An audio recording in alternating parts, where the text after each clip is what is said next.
La semaine de l'unité pour les chrétiens s'est ouverte à Jérusalem le samedi 21 janvier sur le thème « Apprenez à faire le bien, recherchez la justice ». Carlota, une jeune espagnole, a marché du village de Finistère jusqu'à Jérusalem dans un pèlerinage de près de 11 mois en 2022. Son histoire et son témoignage. Dans la vallée du Jourdain, près de Jéricho, un ancien monastère orthodoxe garde la mémoire de Saint Gérasime et de son amitié avec un lion. Inauguration de la nouvelle installation de panneaux solaires à l'Université catholique de Bethléem grâce au soutien de la mission pontificale à Jérusalem. Et on termine avec l'ouverture du concours de la plus belle voix chrétienne, promu par la Fondation Jean-Paul II et la mission pontificale de Jérusalem, qui en est à sa 3e édition.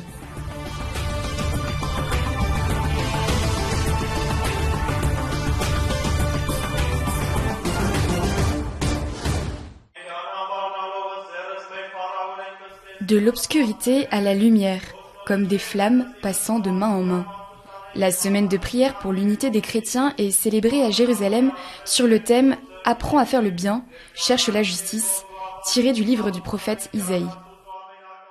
Quando tu incontri Gesù, incontri anche l'uomo. Quand on rencontre Jésus, on rencontre aussi l'homme, et on veut le bien pour cet homme. Donc chercher le bien, c'est chercher la dignité, faire que l'homme soit vraiment à l'image de Dieu. Le thème de la justice est ici très vivant, très douloureux. C'est vraiment un sujet sur lequel nous devons prier, car seule la prière peut nous donner la bonne perspective. Perché soltanto la preghiera ci può dare la prospettiva giusta. La semaine de prière s'est ouverte le samedi 21 janvier à l'issue des festivités du Noël arménien. Conformément à la tradition, le premier rendez-vous a eu lieu au Saint-Sépulcre, où les orthodoxes priaient au calvaire.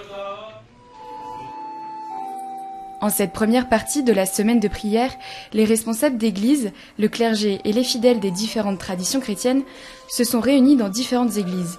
La cathédrale anglicane Saint-Georges, la cathédrale arménienne Saint-Jacques, l'église luthérienne du Rédempteur, au cœur de la vieille ville, à 2 pas du Saint-Sépulcre, et l'église du Patriarcat latin.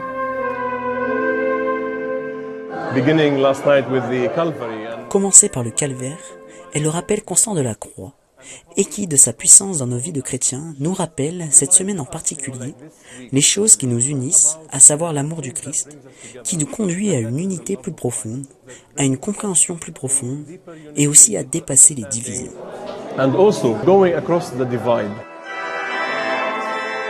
Plusieurs fidèles ont participé au moment de prière. Une présence qui témoigne non seulement de la volonté d'unité, mais aussi de son commencement. If you come to Jerusalem, you're in the heart of all that happens, and it's so important that the religions are able to come together in prayer, celebrate what we have in common. L'expérience de l'unité vous confronte à la grandeur de l'Église, à l'universalité, à la communion dans la diversité. Tous les chrétiens ici, même s'ils sont divisés entre eux, sont en réalité ensemble dans la profession de foi en Jésus-Christ. Avec cet appel à la bonté, à la paix et à la justice, l'invitation de l'Église est de prier le Seigneur et de le faire ensemble comme des frères. Par rapport à il y a 30 ans, quand je suis arrivé, aujourd'hui, nous nous parlons avec beaucoup de calme et de sérénité. Et du point de vue social, nous sommes déjà ensemble. Prier pour l'unité des chrétiens et prier pour la justice. Ouvrir nos cœurs et ouvrir les cœurs et les esprits des responsables ici dans la ville sainte et en terre sainte pour trouver des moyens de justice et de paix. Prier est la première chose. Et si nous le faisons ensemble, c'est un bon signe et un symbole. Et cela donne de l'espoir à tous ceux qui seront ici.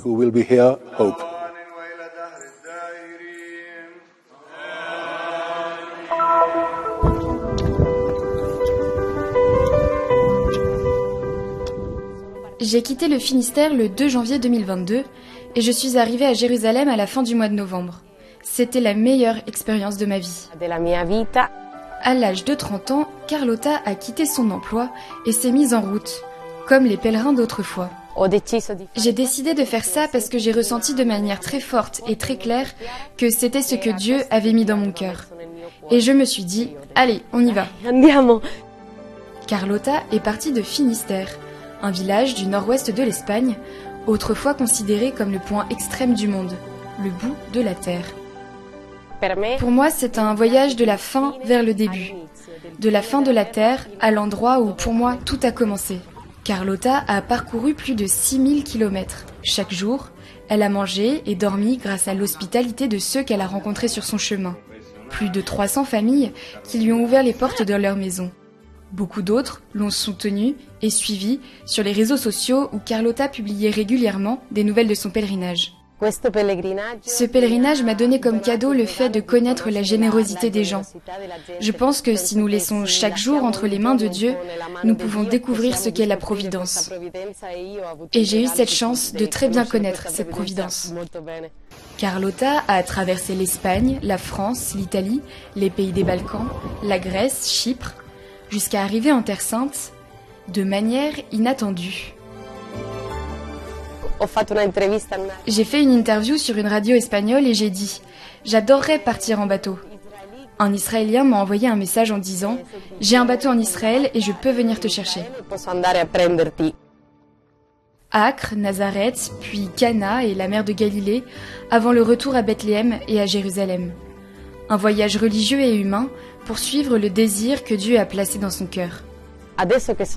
Maintenant que je suis ici, je comprends vraiment pourquoi on parle de 5e évangile et pourquoi c'est un endroit vraiment magnifique pour comprendre cette histoire d'amour entre Dieu et nous. Parmi les lieux saints, Carlota en préfère un, le sanctuaire de Bethphagée, où Jésus a commencé son entrée à Jérusalem monté sur un âne. C'est l'épisode rappelé le dimanche des Rameaux. Plusieurs fois, j'ai ressenti beaucoup de vanité à cause des réseaux sociaux et à cause de tout ce qui s'est passé cette année. Et je pensais toujours à la figure de l'âne. L'âne pensait que les gens l'applaudissaient, mais en réalité, c'était pour Jésus. Et je ressens la même chose. Quand les gens aiment ce que je fais, ils aiment en fait ce que j'apporte, et c'est Jésus.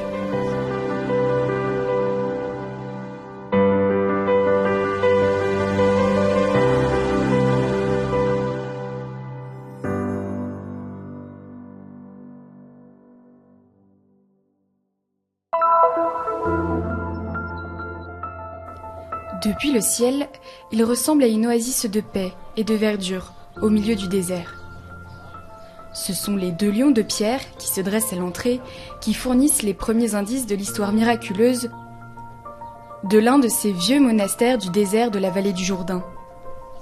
Il s'agit du monastère grec orthodoxe de Saint Gérasime, un ermite qui a vécu au 5e siècle de notre ère, dont la Laure, ce petit centre monastique, était le cœur de plus de 70 ermitages. La renommée de Saint Gérasime en tant que thaumaturge est liée à son amitié légendaire avec un lion. C'est Jean Moscuche, un écrivain et moine byzantin mort à Rome en 619, qui raconte le jour où Saint Gérasime rencontra un lion boiteux suite à une infection générée par une écharde. L'ermite le guérit et en remerciement, le lion ne le quitta plus jusqu'à sa mort.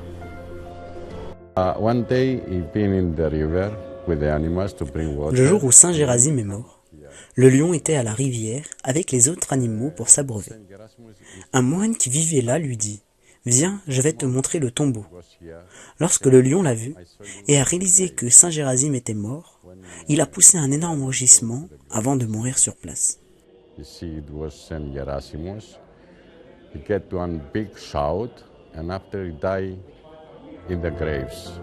Andreas est chypriote.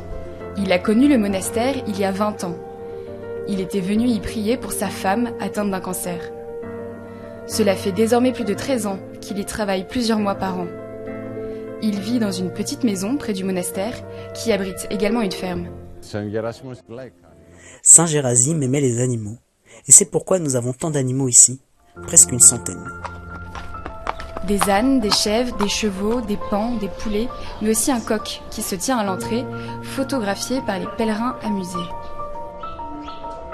Des prières sont prononcées dans la grotte où la fuite en Égypte est commémorée. Au pied des icônes de Jésus et de Marie, un sol en mosaïque décoré de nombreux animaux en mémoire de Saint Gérasime.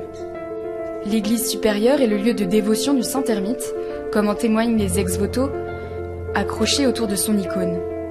Olga vient de Russie.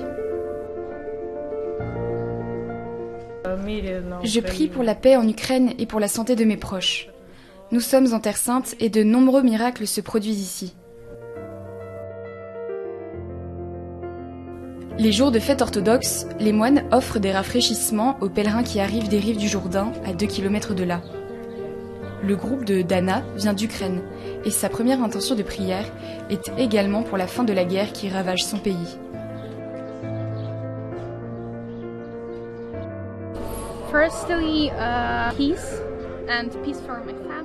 Je demande avant tout la paix, pour ma famille et pour tous les Ukrainiens.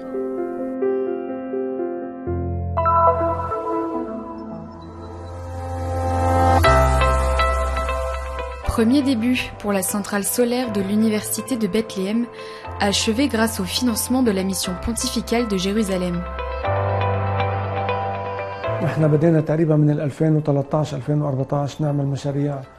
Depuis 2013, nous mettons en place des projets liés à l'énergie solaire qui permettent des économies importantes sur les dépenses des établissements d'enseignement et de santé. I'm very much grateful for Kenewa Pontifical Mission Jerusalem.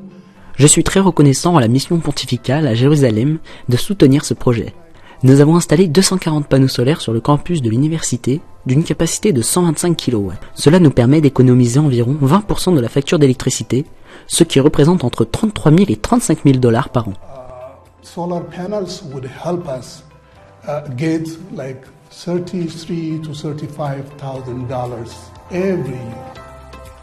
Le montant économisé sera reversé aux étudiants de l'université.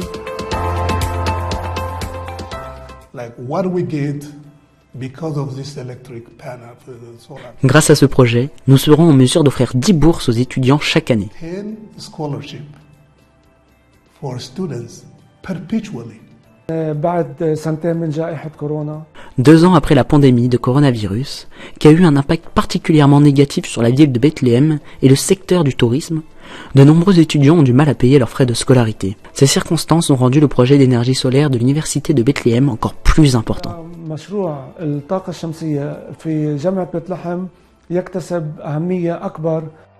Ce projet s'inscrit également dans la lignée de l'appel du pape François en faveur de la protection de l'environnement. Nous voulons vraiment utiliser une énergie propre, renouvelable et peu coûteuse, qui est celle produite par le soleil. Les panneaux solaires ont été importés de Chine, tout comme les bases qui les soutiennent, fabriquées en aluminium et non en fer. Nous utilisons des produits de meilleure qualité. L'aluminium est plus léger, plus solide, ne rouille pas et permet de déplacer les panneaux selon des angles adaptés au soleil. Pour répondre à l'ensemble des besoins énergétiques de l'université, il faudrait installer davantage de panneaux solaires. Pour l'instant, toute la surface du toit est utilisée.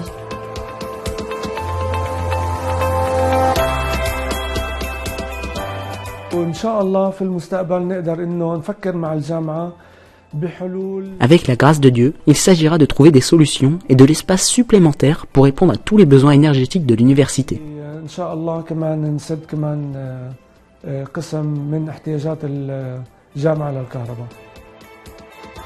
L'une des idées évoquées consisterait à installer des panneaux solaires au-dessus des parkings de l'université, ce qui permettrait d'obtenir divers avantages.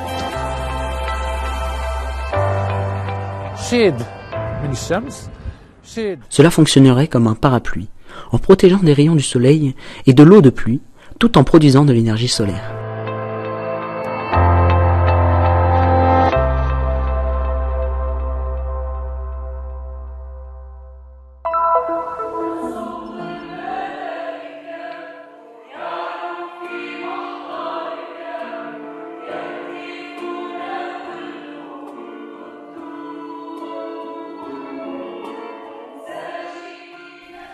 La demi-finale du concours de la plus belle voix chrétienne s'est tenue à Bethléem le 5 janvier dernier.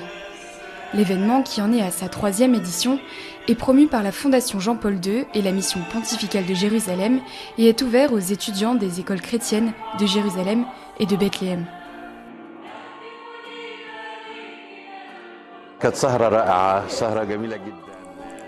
C'était une soirée merveilleuse.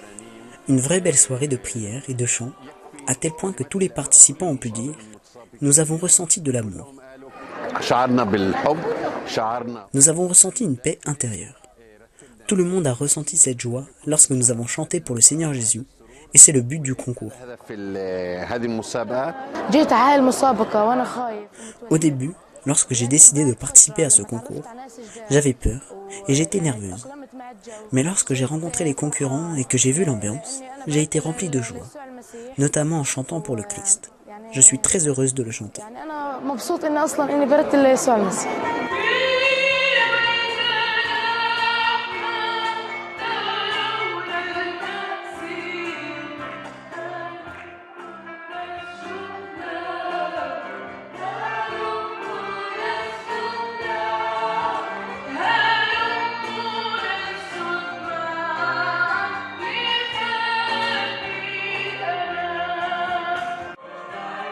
Rien n'est plus beau que de récolter les fruits de cet effort. Les organisateurs de l'événement ont formé une nouvelle chorale appelée La Voix des Anges.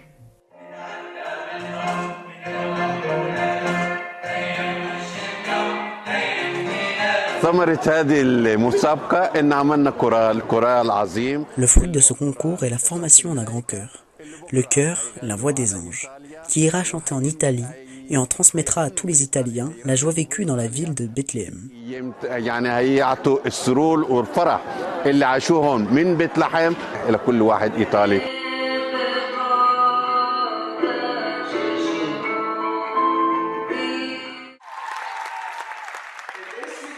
À l'issue de la cérémonie, 10 des 17 candidats se sont qualifiés pour l'épreuve finale qui aura lieu à Pâques.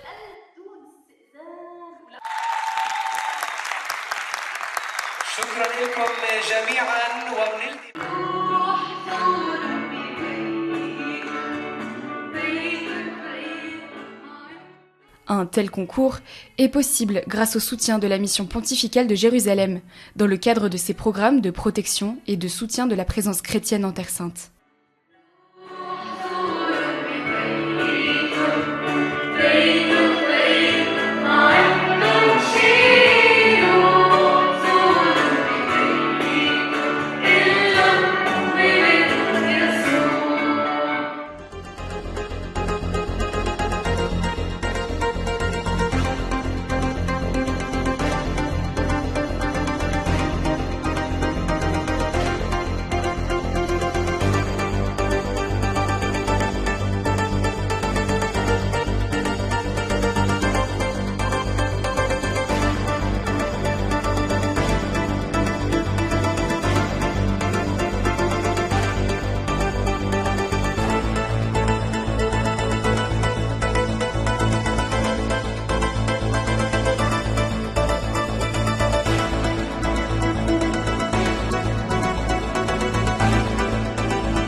Un geste de solidarité pour soutenir les lieux saints et les besoins des frères sur la terre de Jésus.